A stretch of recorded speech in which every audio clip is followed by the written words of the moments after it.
I've been told that inside this box is concrete proof that no matter how bad Apple's idea is, no matter how colossal Apple's failure, Samsung will never miss an opportunity to copy their okay. It's the Galaxy XR, Samsung's spin on the Apple Vision Pro. And to their credit, there are some things to like about it immediately. For one thing, while the front looks very similar with its 8 outward-facing cameras, 6 for positional tracking, and then 2 for high-quality pass-through, it doesn't have the creepy, eye pass-through thing. That sucked. And added additional weight. And to their credit, it seems a little bit less heavy. Hey, is that an Apple Vision Pro? Can I see it?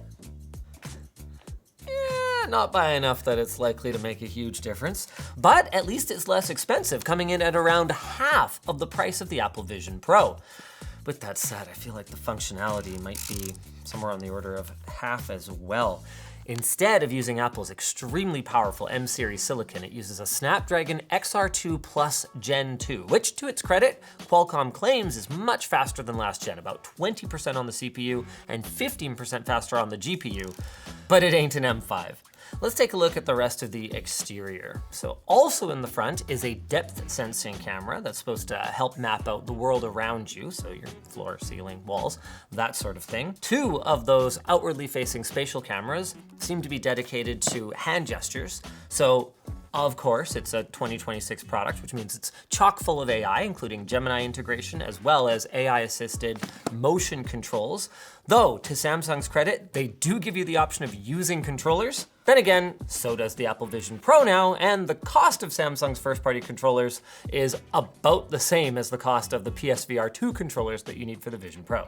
What else we got here? Yes, 4 inward-facing eye tracking cameras. These are for gaze detection as well as interfacing with the menu, which I haven't tried yet, but I am really looking forward to. A couple of stereo speakers, one of these ratcheting style headbands, as well as, now I saw in my notes, there's supposed to be like a removable, there you go, removable gaskets. So you can decide if you want more of a completely immersed VR experience or more of a mixed reality XR experience, but apparently everything is XR now? I don't know. Since we're in here though, one of the biggest highlights is of course the screens. Regardless of what label you find on the outside of a box, if it's got a screen on it, Samsung is very likely responsible for it if it's on the cutting edge, and this is on the cutting edge. We've got 2 4K micro-OLED displays that run at anywhere from 60 to up to 90 Hertz, depending on the experience and your settings. Was someone using this already? Yeah, or is another reviewer. Did they wear a lot of makeup? Was it a lady? That's after I cleaned it too. Really? Huh, how about that? I don't think this brown marking here is a foundational part of the product.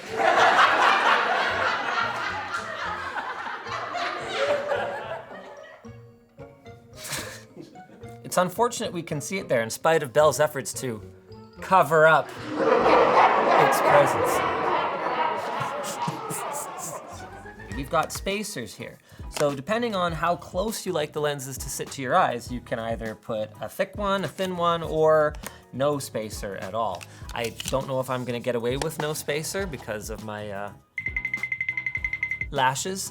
I hate it when they smudge up the lenses, but the closer you can get them to your eyes, the better your field of view and the better your immersion. So I'm gonna try for it. Was there something that used to be here? Who knows? Because we're the second ones to unbox this. Oh, comes with a cleaning cloth. Apple would charge you $50 for this. I don't know if Samsung could say that's like a $50 value in the box though, because they don't charge that much for their cleaning cloth. Oh, speaking of ideas they got from Apple, what do we got here? We've got a Type-C to Type-C cable that we can use for charging the, yep, you heard it here first, external power brick. Love it. To their credit, it's kind of cool that the cable's detachable. That's nice, which means you can use it for other devices if you want to. So you just charge this thing up and it's basically just a battery bank. Then, when you want to use your Galaxy XR, you pop this locking Type-C in here. Oh yeah, that's pretty nice. Okay, and then you clip this onto the side of the unit. 4 microphones, ventilation for cooling. There's apparently a touch interface. This must be it. I haven't tried it yet, but we'll give that a shot. Is it 6 microphones? Wow, that's pretty cool. Oh, it turned on. Just like I'm turned on telling you about our sponsor. Are you looking to save some more money on your phone bill every single month without losing any coverage? Well, our sponsor Tello hears your frustrations. They offer flexible phone plans for up to $25 a month. And that is on America's largest network with 5G coverage. If you don't need that full 50 gigs of data, you can save even more money by building a plan that works better just for you. So a wireless service that doesn't drive you crazy? Let us Tello you all about it. See what I did? Use our link in the video description. I can immediately tell that Samsung is a South Korean company. You know, in my usual way that I can tell with anything that goes on my face. They did not account for a more prominent human horn. So it just like rests like on my nose. Oh, calibrate eye tracking. Yeah, we can do that. Okay, of course, it's the same gesture as Apple, because why would it be a different gesture? Apple already figured it out. They solved the problem for you, Samsung. So this was how I opened up the home menu, and then eye tracking, and then, oh, and that's a pointer dot, not a gaze dot. I don't mind that. Oh, this is a good opportunity to show you guys the hand tracking. So maybe we can sync up what you guys are seeing and what the camera's seeing. Oh, okay, there's nobody there. I'm on a beach by myself, okay? I'm touching the sand, relax. Anyone ever wonder why this never took off as an interface? Oh, right, because resting your hand like this is just way easier. Okay. Hand for gesture navigation. Oh, right hand or left hand. The hand interface is okay. Let's switch over to gaze for a bit. The gaze is a little bit slow. I guess I haven't really talked about the pass-through quality yet. It's fine. Yeah, I would even say pretty good. Ooh, you can get notifications from your phone on it, assuming you have a Galaxy phone. And, oh, this is another important thing to talk about. While you can use it as a virtual screen for your device, right now that seems to be mostly supported on Samsung Galaxy Books, which, anyone know anyone with a Samsung Galaxy Book? No. Yeah, is not most people. Or there's a beta app that allows you to do it on other devices. And that just came out like a week ago. So I'm gonna try that in a little bit. First, I wanna go with some kind of native experience here, just so I can evaluate the screens a little bit better. Okay, which of these avatars looks most like me? I'm thinking this one. No, probably not. Probably this one. Yeah. See, this is the kind of thing that just Apple gets right and the people who copy them don't. I'm clicking on this avatar. My intent is very clear, right?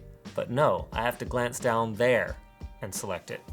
The first option is a fursuit for outfit. At least they know their audience. And a whole bunch of the other options are fursuit stuff. Amazing. Amazing. Also skin tight leather. Damn, Samsung, good gravy. Oh, man, when you close an app, it just kind of dumps you into pass-through, which kind of makes sense. Hey, this is something it's got over the Vision Pro, at least when it launched as a native YouTube app. All right, let's try just some of the basic stuff, okay? I wanna make a window bigger. Okay, whoa, that's pretty nice. There we go. All right, let's put that giant screen over there. Man, that's pretty nice looking. Okay, there's strong spatiality. That sounds like it's coming from behind me. Oh, it pauses when you look away. Okay, you know what, I don't mind that.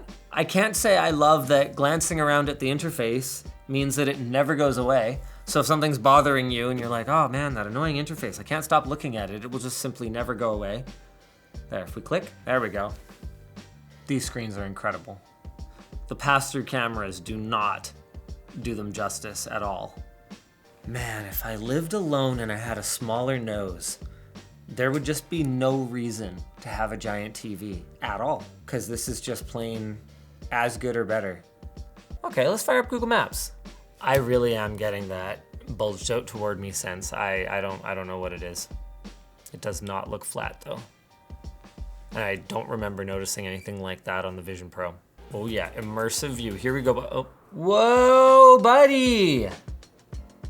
I am gonna enjoy this for as long as I can. Not gonna lie, little bit disorientating. This feels like playing with miniatures more than I think anything I've ever tried. Oh, I'll add a 3D effect to a photo, sure. Here's a random selfie from a previous ShortCircuit. Okay, go immersive. Spatial view, here we go. Let it cook. Okay, yep, it did some background separation, left some of my hair behind me there. Honestly, worse than I expected. Cool, why don't we try a game? Man, the strap is not the most comfortable thing. There isn't really a ton of foam here, and it is resting on my nose a little. I'd say motion sickness is pretty good when I'm just using pass-through and whatnot. Google Maps was a little bit nauseating. Like, I don't think I could be in here for another 2 hours, but I'm okay. Oh, wow, yeah, this is a game, sort of. How do you defeat a worm? Like that, all right, neat. Yeah, that's gonna be a big fat no thanks. PC Connect Beta. This item isn't available in your country. Sorry. Okay, well, thanks a lot, Google. Okay, allows you to use your Galaxy XR as a monitor on your Windows PC. Allows you to play games over Wi-Fi 7 that may work pretty decent. And I can't do it, unfortunately. With these displays being as good as they are, I could see something like this being quite usable as long as you put on some music to drown out these fans. The seal's pretty good at the nose, to their credit. That's pretty cool, but it actually leaks quite a bit here, which is unfortunate. Okay, this is a cool tutorial. They kind of have you use, pointing interactions and gaze, and you kind of calibrate everything, and that's about as long as I can stay in this headset for today, I think. I think the last thing I'll try then is searching for something in the real world with Gemini. So let's go here. Let's go here. Move it up a bit. I mean, that's not really gonna be comfortable, but sure. Oh, I never talked about the touch controls. So you can long press to center, and then you can double tap to turn the virtual environment on or off, which I can't do right now because I'm using Gemini. Okay, turn on captions. Okay, share view with Gemini, allow. What am I holding right now? Okay, you're holding a screwdriver. Do you need any help with it? I need to know where to get another one. Screwdrivers like that are pretty common. You can find them at most hardware stores. Hardware store, what kind of suggestion is that? No, I want this specific one. You might have luck finding it at hardware stores like Home Depot or Canadian Tire, or by searching online for black and orange multi-bit ratcheting screwdriver. Does that help? No, that doesn't help. You do it for me. Find a black and orange multi-bit screwdriver that looks exactly like this one. It's checking. My screen recording is not working, which I suspect is because Gemini needs it. I don't know that for sure though. It looks like your video recording isn't working right now. Oh my God. No, we're not talking about that right now. We're talking about finding this screwdriver. Based on what I found, it looks like it could be an LTT multi-bit ratcheting screwdriver. Yes, that sounds pretty good. Hey, it thought maybe it's an LTT screwdriver. Where can I get one? You can find the LTT screwdriver on the official LTT store website. I'm happy to open the website for you if you'd like. Yeah, can you open that website? Look at that. Okay, can you navigate to the region that I'm in? I can't directly interact. Nope, it can't interact with websites. All right, fine. Once again, an AI assistant does a fraction of the things that you would want it to do, but hey, that's better than nothing. Oh my God, it's still talking. You'd think it would detect that I've taken it off my head. I'm not talking to it anymore. Hold on, I gotta turn it off. 40% battery, how long were we here? So you probably get like 2.5 hours out of it, about like Samsung says. There you have it. Galaxy XR. For anyone who wanted that. Subscribe to ShortCircuit. How bad are the pressure marks on my face?